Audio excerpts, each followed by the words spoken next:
इस वीडियो के अंदर ब्रह्मास्त्र मूवी के कुछ इंपॉर्टेंट सीन्स के ऊपर अपनी राय प्रेजेंट करेगा स्पॉयलर्स के साथ। तो अगर तुमने पिक्चर नहीं देखी है या तुमको फर्क नहीं पड़ता है तो स्पॉइलर वार्निंग, लेट्स कंटिन्यू। कल जब मैंने ब्रह्मास्त्र का रिव्यू डाला था तो उसके अंदर एक कमेंट आया जिसमें उसने स्टार वॉर्स और ब्रह्मास्त्र की सिमिलैरिटीज दिखाई हैं और उसके बारे में सोचने के बाद मैं वो चीज अनसी नहीं कर पा रहा हूँ। लेकिन ये पिक्चर ऐसी है कि रिलीज होने से पहले ही लोग कॉपी कर रहे थे, तो उस तरफ नहीं जाएंगे अपन। ब्रह्मास्त्र मूवी की शुरुआत में अपने को एक बहुत बड़ा कैमियो दिखने मिलता है, खुद शाहरुख खान आए हैं जो कि लीक हो गया था। इसमें उनका कैरेक्टर एक साइंटिस्ट है जिसका नाम मोहन भार्गव होता है। अब ये वही सेम नाम है जो कि शाहरुख खान के कैरेक्टर का था स्वदेश पिक्चर में। और क्योंकि उनके पास ब्रह्मास्त्र का एक टुकड़ा है तो बैड गाइज आए हैं उनसे छीनने के लिए, लेकिन उनको नहीं पता था कि ब्रह्मास्त्र के साथ साथ वानर अस्त्र भी है। जो फाइट देखने मिली वो अच्छी थी क्योंकि सिर्फ नाम ही नहीं बल्कि फाइटिंग स्टाइल भी मंकी का है, लेकिन उसके अंदर कुछ चीजें मिसिंग लगी। जैसे पूरा फुल ट्रांसफॉर्मेशन होने के बाद जब वो बिल्डिंग के बाहर होते हैं, एक बैड गाय बोलता है शिट वी लॉस्ट हिम, जबकि अगले ही शॉट में वो नीचे वाले फ्लोर में जाके ब्रह्मास्त्र उठा रहे और उनको पकड़ लिया जाता है।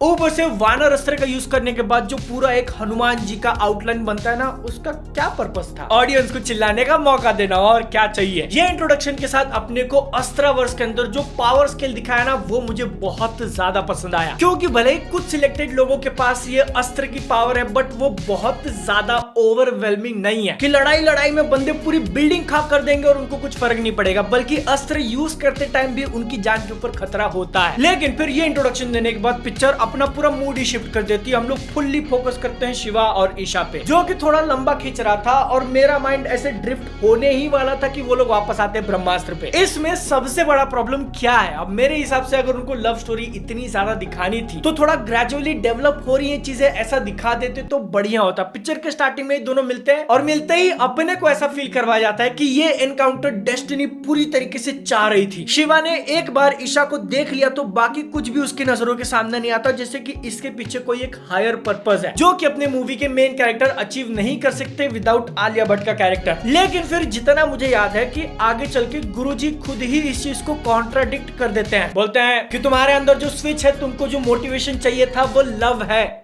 ईशा नहीं। दोनों के बीच में हल्का सा डिफरेंस है, अगर तुम सोच लिया होगा तो फिर शायद समझ सकते हो, या फिर मैं बकवास कर रहा हूँ और मैं ही नहीं समझ पाया इसको। लेकिन एक बहुत ही कूल आइडिया मूवी अपने सामने रखती है शिवा की पावर्स को लेके। उसके अंदर बहुत बड़ी आग है जो कि लाइट का सोर्स, रोशनी बन सकती है या फिर वही आग डिस्ट्रक्शन का कारण। और ये चीज मुझे अच्छी क्यों लगी? क्योंकि इसके कारण शिवा फिर एक वन डिमेंशनल हीरो बन के नहीं रह जाता कि हाँ वो अच्छा है इसलिए अच्छाई के लिए दुनिया को बचा रहा है। लेकिन मूवी इस चीज को डायलॉग्स हटाने के बाद कुछ बहुत ज्यादा डिटेल में जाके एक्सप्लोर नहीं करती। ऐसा एक आधा छोटा सा भी सीन मिल जाता है जिसमें शिवा डार्क साइड की तरफ थोड़ा सा टर्न होने वाला है, लेकिन वो ईशा है जो कि उसको रोकती है और लाइट की तरफ रखती है। मैं नहीं बोल रहा हूँ कि आलिया भट्ट के कैरेक्टर को तुम सुपर पावर दे दो, नॉर्मल इंसान रह के भी वो एक मशाल बन सकती थी जिसके ऊपर शिवा जल रहा है instead of becoming like his father, जो कि सैडली दिखा नहीं या फिर वो दिखाना नहीं चाहते थे। बट मूवी के अंदर एक डायलॉग आया जिसमें शिवा बोलता है कि मैं बचाऊंगा, ऐसा कुछ था, और उसके रिप्लाई में ईशा बोलती है कि मैं नहीं हम दोनों मिलके। एंड आई वाज लाइक कि ओ मूवी दोनों को इंपॉर्टेंस देना चाहती है। लेकिन उसके बाद ईशा मैडम पूरी पिक्चर में क्या करती है? अक्षय कुमार की एक मूवी आई थी कठपुतली और उसको लेके मैंने कंप्लेन मारा था कि स्टोरी सीरियस चल रही, बीच में वो लोग गाना गाने लगते हैं, फॉरेन में जाके प्लेन के सामने नाचने लगते हैं। जब ऐसा ही कुछ थोड़ा बहुत मैंने ब्रह्मास्त्र के अंदर देखा तो ऐसे हंसी कंट्रोल नहीं हो रही थी। दोनों को पता चलता है कि वाराणसी के अंदर एक इंसान है जिसकी जान खतरे में है। वो लोग साथ में वाराणसी जाते भी है, लेकिन पहले जाके वहां पे केसरिया गाना है और केसरिया गाना खत्म होने के बाद उनको रियलाइज होता है कि ओ एक बंदे को बचाना है अपने को, और वो कोई नहीं बल्कि नागार्जुन का कैरेक्टर था। अब उनका टाइम छोटा था बट इट वॉज गुड। उनके कैरेक्टर को जब बंदूक की गोली से मारा जा रहा था, मैं एक टाइम के लिए सोच रहा हूँ कि ये कैसे हो रहा है। लेकिन फिर यहीं पे वही रूल अप्लाई होता है कि भले ही तुम्हारे पास अस्त्र की पावर हो, तुम्हारी बॉडी फिर भी डेंजर में है। सेम चीज आगे चल के मूवी के एंड में दिखाई जाती है कि लोग गोली चला रहे हैं लेकिन उसकी आग से बुलेट मेल्ट हो रही है। अगर वो आग जितना हाई टेम्परेचर नहीं होता तो फिर मे भी शायद बुलेट पास हो जाती। अभी के लिए अपने सामने जितने एविडेंस रखे उसके हिसाब से तो यही कंक्लूजन बनता है। लेकिन नागार्जुन के कैरेक्टर को मारने के बाद मुझे रियलाइज हुआ कि यार ये लोग इतने फेमस एक्टर्स को ले रहे हैं और इतने कम टाइम में मार दे रहे हैं। सेम चीज हुई दीपिका पादुकोण के साथ। अब मेरी मेमोरी मुझसे मुझसे झूठ बोल सकती है। लेकिन पिक्चर के अंदर एक छोटा सा सीन था जिसमें बेबी शिवा अपने को दिखा और उस टाइम पे जो फेस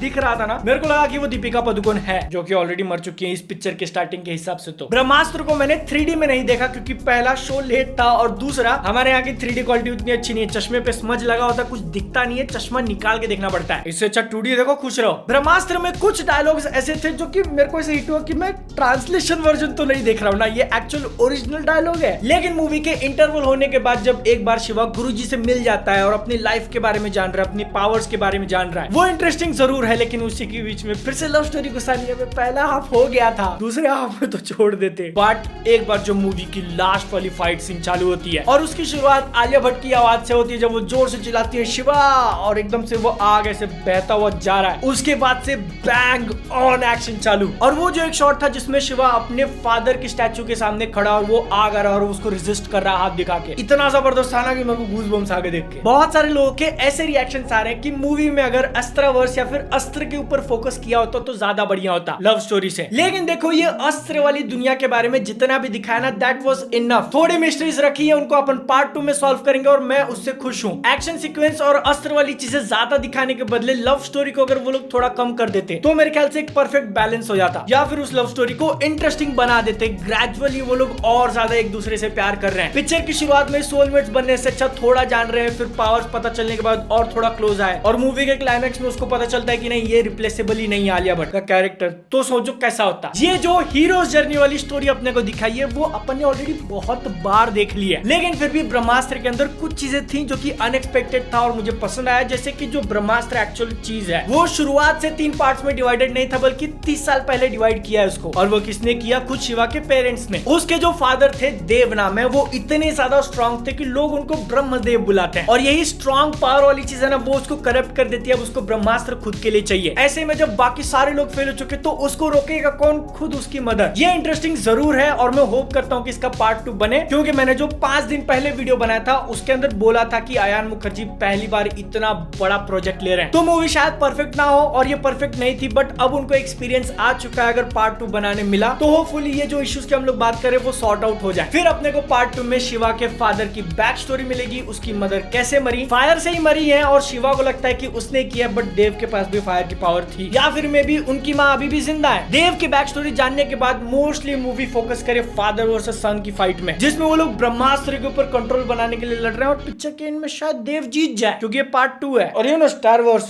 ओरिजिनल ट्रिलॉजी पार्ट 2 के लिए भी स्पॉइलर वार्निंग देना था क्या? एक फाइनल चीज जो कि इतनी सी डिसअपॉइंटिंग लगी यार, देव का फेस रिवील कर देते पूरी। जब तुम उसकी बॉडी वगैरह दिखा रहे हो उससे तो लग रहा है कि वो रणवीर सिंह ही है। अब ये बॉडी मैच करने का कितना स्टडी किया मैंने ये मत पूछना, बट रणवीर सिंह लग रहा है वो। और ये कितना ज्यादा अब्सर्ड हो जाएगा ना कि एक पिक्चर के अंदर रणबीर कपूर की मदर दीपिका पादुकोण और फादर रणवीर सिंह। ओके, मैं जो पॉइंट बोल रहा था कि वो कैरेक्टर देव का फेस रिवील नहीं किया उन्होंने। पिक्चर के एंड में अगर हल्की सी झलक भी दिखा देते तो वो लोग जिनको पिक्चर पसंद आई है और भी ज्यादा मोटिवेट फील करते हो कि अगले पार्ट में अपने को ये वर्सेस ये देखने मिलेगा। तुम ही सोच के देखो कि तुम्हारा क्या रिएक्शन होता। लेकिन अपने को चेहरा नहीं दिखाया, शायद एक्टर फाइनल नहीं किया है, या फिर पार्ट 2 बनेगा भी नहीं बनेगा उनको भी श्योर नहीं है। पार्ट 1 में जो एक्टर चेहरा दिखा चुका है वो पार्ट 2 में वापस आएगा भी नहीं, बहुत सारी अनसर्टेनिटी हो जाती। मेरे को लग रहा है मैं कुछ चीजें भूल रहा हूँ, लेकिन ये मेरा मोटा मोटा हिसाब था जो मेजोरिटी इवेंट्स हुए ब्रह्मास्त्र के उसको लेके। तुम्हारे थॉट्स नीचे कमेंट सेक्शन में बताओ। मैं मिलता हूँ अगले वीडियो में। जय हिंद, वंदे मातरम।